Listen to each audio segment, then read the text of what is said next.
నమస్కారం. మాది శ్రీకాకుళం, వలసలకు బానిసలం. శ్రీకాకుళం జిల్లాలో మానవూరులో అంటే కార్మిక శక్తి, కష్టపడి బ్రతికే జనాలు నిలయం. స్వాతంత్ర్యం ఇన్నేళ్లైనా చెప్పుకోదగిన పరిశ్రమ రాకపోవడం ఈ జిల్లా ప్రజల దురదృష్టం, ఈ ప్రాంత పాలకుల నిర్లక్ష్యం. ఇది వాస్తవం కాదా? ఇటీవల చంద్రబాబు నాయుడు గారు ఎన్నికల సభలో చెప్పారు, రాష్ట్రంలోనూ దేశంలోనూ ప్రధాన నగరాల్లో ఎక్కడికి వెళ్ళినా శ్రీకాకుళం పేరుతో కాలనీలు ఉన్నాయని. చాలా సంతోషం. దీనికి చాలా సంతోషించాలో బాధపడాలో అర్థం కావడం లేదు. కార్మికులుగా ఉన్నారు, వాళ్ళు పారిశ్రామికవేత్తలుగా కాదు.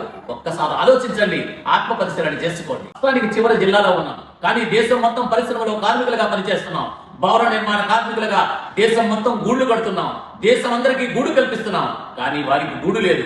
కష్టాలకు, సుఖాలకు, కన్యువులకు, బంధువులకు, ఆత్మ బంధువులకు దూరంగా బ్రతుకుతున్న వలస బ్రతుకులు వీరివి. ప్రభుత్వాలు మారుతున్నా వాళ్ళ తలరాత్ర మారవా అని ఎదురు చూస్తున్నారు. దేశంలోనూ రాష్ట్రంలోనూ పేరు ప్రతిష్ఠల నాయకులు మా సొంతం, కానీ మా తలరాత్ర మారవా అని ప్రజలు చర్చించుకుంటున్నారు.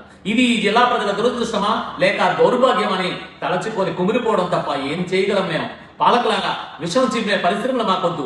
జన జీవనాన్ని అతలాకుతలం చేసే ఏ జిల్లాకు అక్కర్లేని వివాదాస్పద పరిశ్రమలు మా జిల్లా ప్రజలను పోరుబాట పట్టించడానికి తేవద్దు. ఇది న్యాయమా?